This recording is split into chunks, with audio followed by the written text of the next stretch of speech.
Hello and welcome again to the Writer Review. This is Eric Carrot Writer, and this week we're going to be taking a look back at the 1999 action horror apocalyptic movie titled End of Days.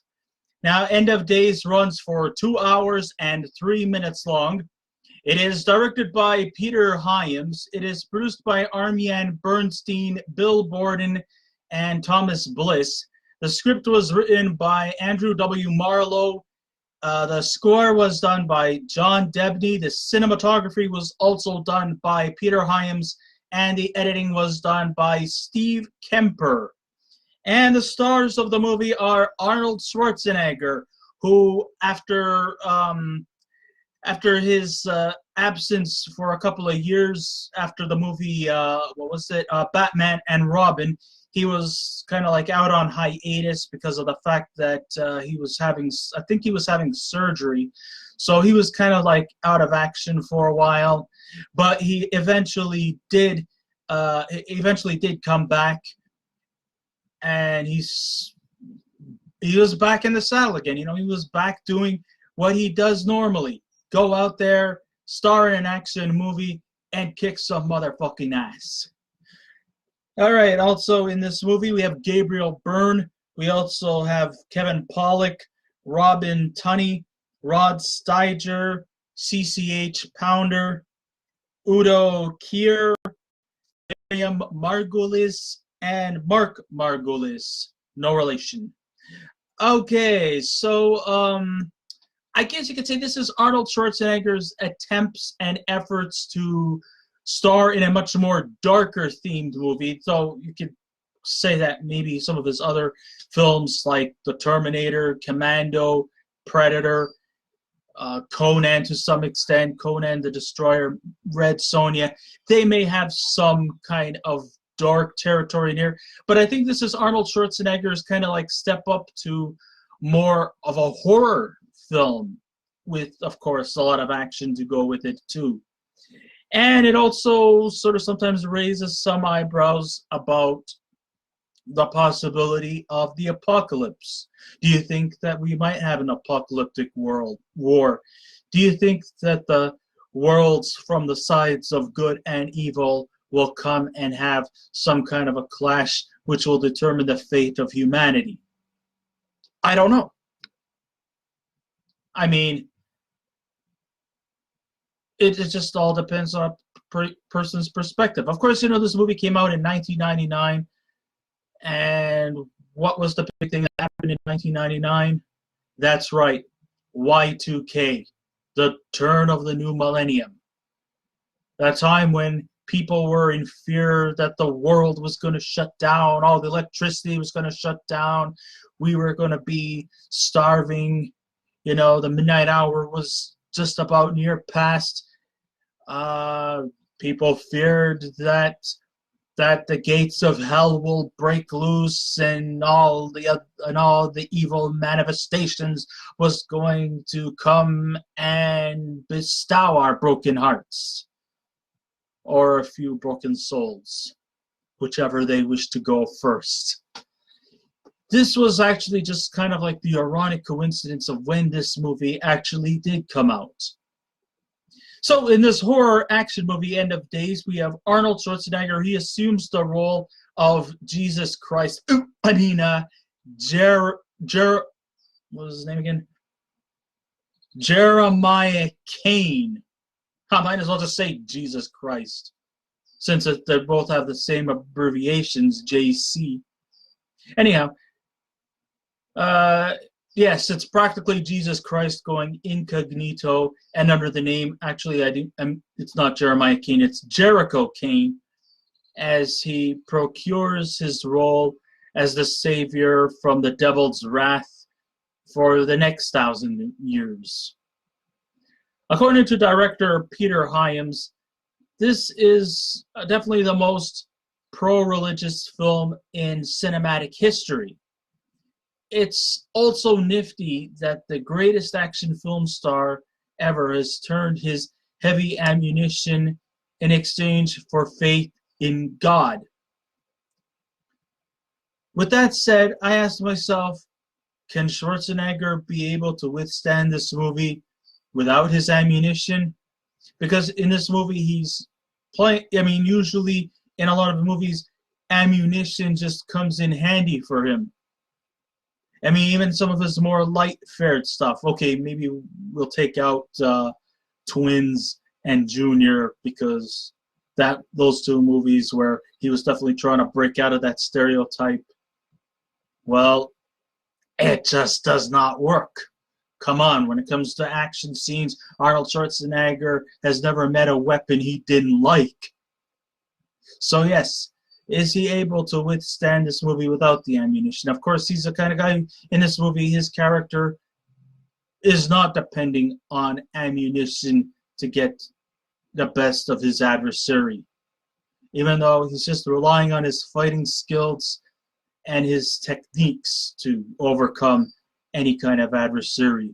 After all, he is Jericho Kane. In a way, maybe he's probably picturing what would happen if Jesus Christ ever came back here. Would he come into the form of some kind of like a guy who's given up faith, even though everybody's still around him, worships him, the ground that he walks on? But what happens if he was just an average schmo like everybody else? Downtrodden, depressed, cynical, after all, fewer people are going to his place of worship, so why should he give a flying fuck? Maybe that's kind of like what is being seen through the eyes. I mean, imagine maybe that's what Jesus Christ is right now. Maybe he is actually roaming around saying, geez, the way how humanity has been fucking up this earth for the past few thousand years, you kind of like sometimes often think, what's the point? There's no saving you guys. You're all a bunch of assholes.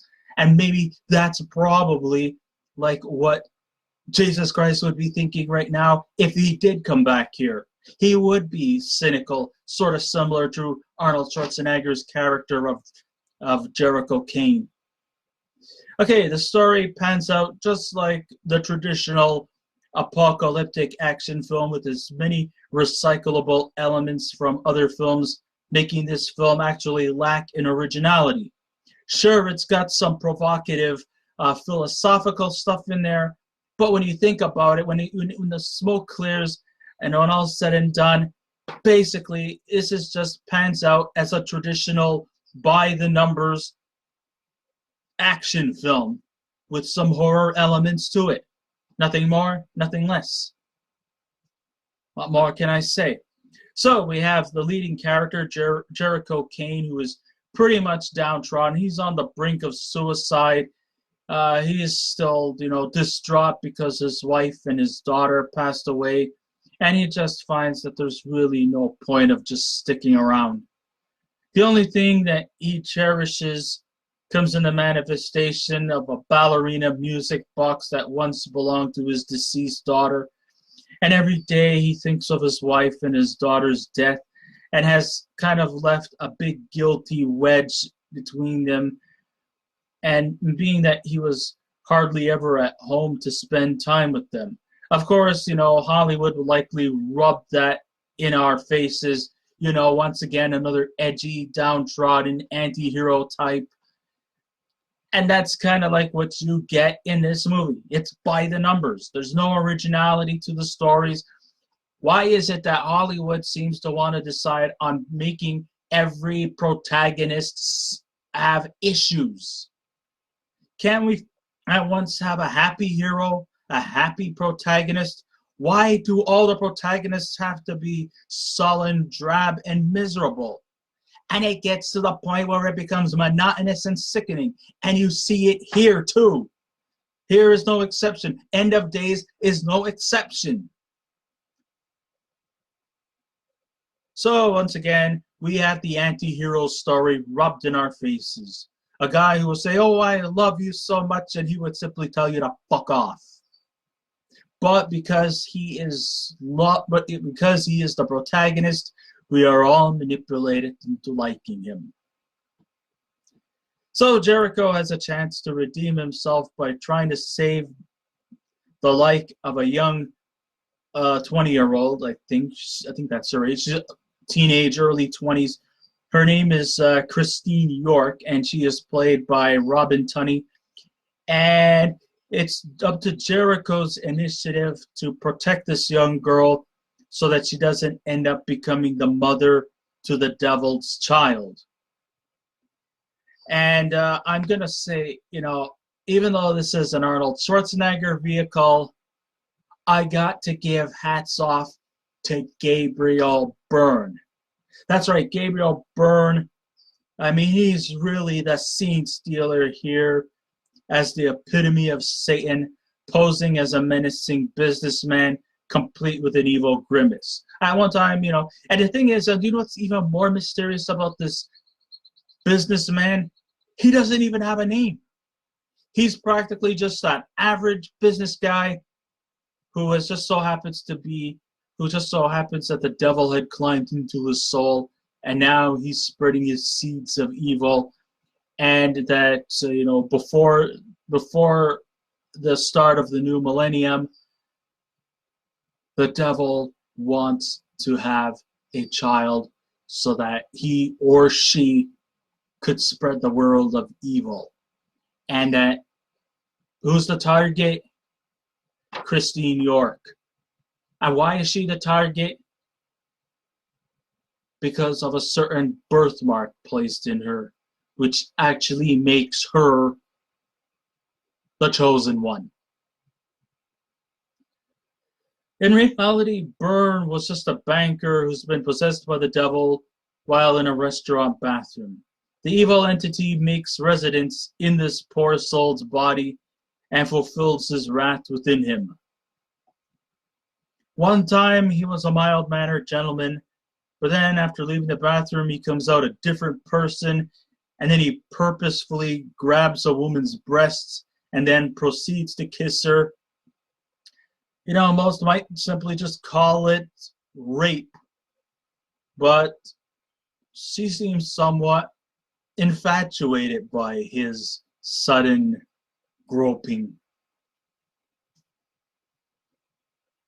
To us, we could think of it as just a sick act, but her, she didn't seem to mind.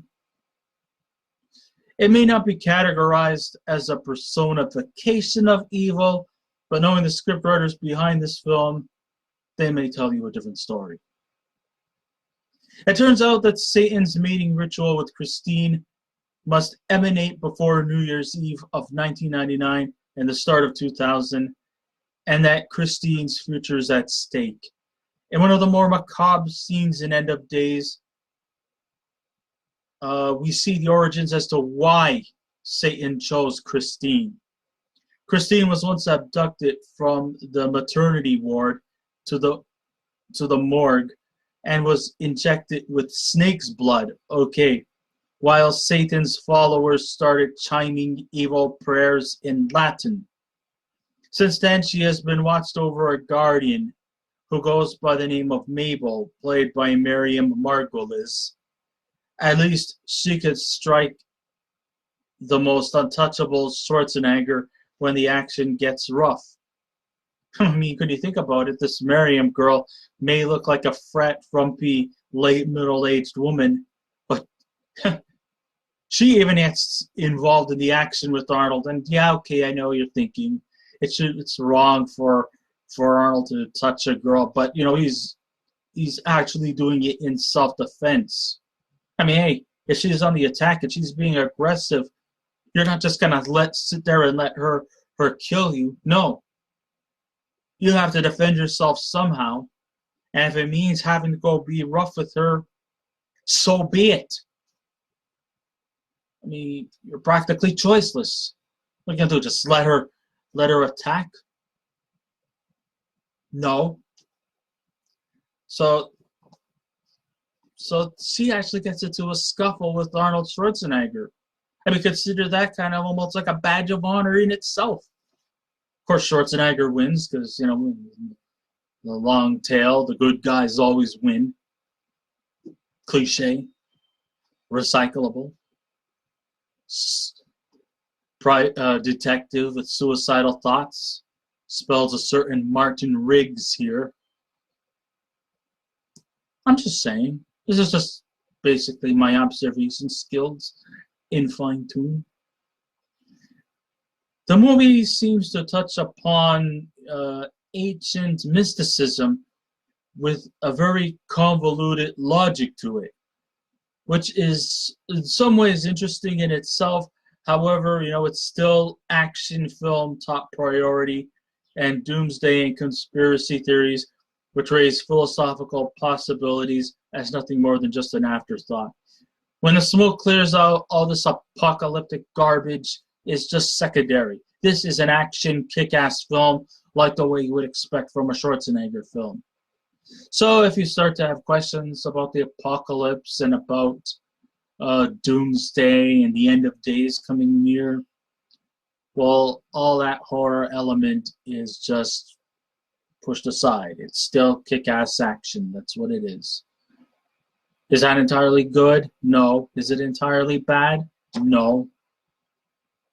It's just unoriginal, and probably if you were expecting more horror elements to it, well, they have some horror elements to it, but in the end, it's still fighting bad guys. It's still Arnold going out there and taking care of business the way he does it. So we all in the end just came for mindless shootings, beatings, and chases. Nothing more. So all this philosophical things of possibilities and only time will tell, well, that's just all pushed aside because in the end, we don't get that. And we're probably not going to get it because we're just being bombarded with action scenes. Never a dull moment. There's always excitement, but nothing original.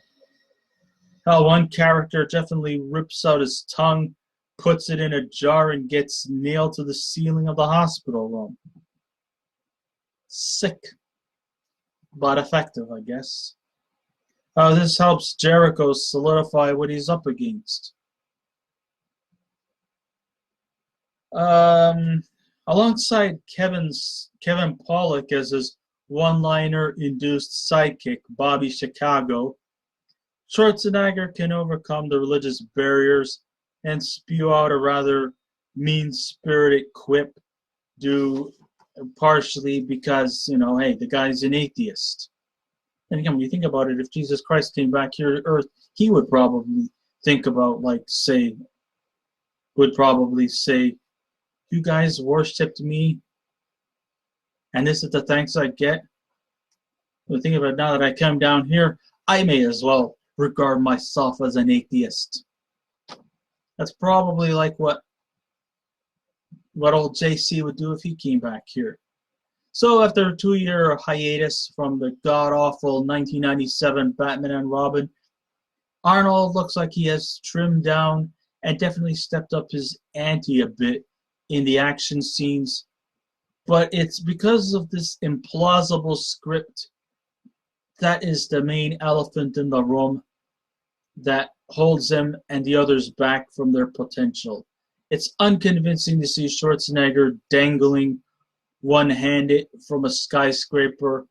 With the whole millennium coming at the time, there was really no intensity and the fears and the paranoias that was erupting worldwide, during this whole Y2K. I wanted to see more Y2K stuff instead of just fighting and action and foot chases and car chases and stuff like that. Like I said, it was never a dull moment. And, I guess I could probably watch this movie on account of a guilty pleasure. But I didn't want a guilty pleasure. I wanted to see more Y2K stuff, more philosophy, more stuff about a possible apocalyptic war, or maybe, or when doomsday comes upon us, philosophies. Even though most of the time it's hyperbole and might be just utter complete bullshit, still, this still kind of quenches my intrigue. Sure, the fight scenes were fine and well choreographed and well detailed, but that's not really what I wanted to really see. I wanted more Y2K. I wanted more paranoia. I wanted more fear. Of course, there was never a dull moment when Gabriel Byrne comes on because he's just pure badass. He's a badass motherfucker dressed in a business suit. And he may look like an ordinary, average, solid citizen, but, he is a poor soul with the devil trapped inside of him. And yes, there was this great epic battle scene near the end, which took place inside a Catholic church, because where else can the battle of good and evil take place? It's not going to take place at MSG. It's not going to take place at Candlestick Park or Comiskey Park. It's not going to take place at the Rosemont Horizon. Hell, it's not going to take place at the Bell Center or Ganawagi Marina or at the sports complex, although that would be fun to watch. No, but I digress. It's going to take place in some Catholic church. This is where the battle of good and evil will determine the fate in humanity. And you'll see that in the final confrontation, as Arnold Schwarzenegger actually takes on the devil himself, and the devil finally materializes into this big, demonic, winged creature near the end. And, of course, it also ends with Arnold Schwarzenegger sacrificing his own life. Yes, as always they say, in order to save humanity, just like what Jesus Christ did when he nailed himself to the cross, sacrificed himself for the name of humanity, Jericho does the same thing too. I mean, he practically sacrifices his own life just to not only just save this young lady named Christine, but also to save humanity from evil. And that's exactly what Jericho King did, which was no different than what Jesus Christ did. Now, listen to me. I'm not exactly the most deeply religious guy going. I mean, I'm just saying things like by the numbers type of thing. But still, it has that philosophical element to it. So that's kind of like what I was probably expecting more from this movie. I'm not expecting this movie to be all uber religious or under religious. Yes, I like some excitement and some fighting scenes here and there, and that's understanding. And I didn't mind the fact that Arnold Schwarzenegger was taking himself to a more darker terrain of some sort. But in the end, when it all pans out, it's just another brainless action film, which probably doesn't do much of a justice to really, really get you invested. It's like, oh, you've seen it once, you've seen it all.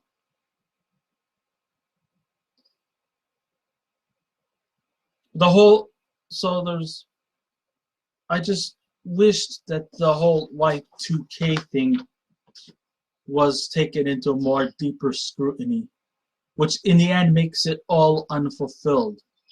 So with all that said and done, to summarize, I guess you could say that there are some parts of me that enjoyed this movie. The fight scenes, there was never a dull moment. The action scenes, always in tip-top shape. Gabriel Byrne was definitely the best thing to come out of this movie. Arnold Schwarzenegger doing what he usually does best. But in the end, it's like if you've seen one action movie, you've seen it all. And, I just wanted to see more philosophical elements in this movie, which seems to be somewhat pushed aside for Arnold to do his thing.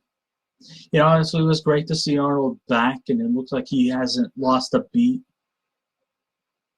And he's trying to do everything in his best to make you forget about his character, Mr. Freeze, and Batman and Robin.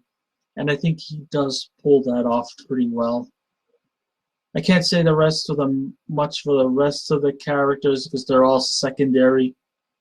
Even Gabriel Byrne's role was not all that fulfilling, although he was fun to watch. I wish I would have saw more from him, more of him spreading his evilness everywhere he goes. So there's a lot of elements there that are unfulfilling. And I think the negatives and the positives seem to be somewhat evenly balanced. So when all that's said and done, if I was to give this movie a scale out of 10, I will give End of Days a 6. So do I recommend this movie? If you like action-packed stuff, go for it. If you're expecting some deep-rooted philosophy with some intellectual elements going for it, you will be disappointed. It's all counting on people's tastes. And you know what? In the end, I will respect you. So I guess this ends my writer review. Thank you all for listening in. If you wish to subscribe to my channel, please feel free to do so. If you wish to leave a comment, go right ahead. Just remember, be kind, be courteous, and please refrain from any rude comments, or I will report you, and I will be back again with another review. So until next time, this is ECR signing OUT.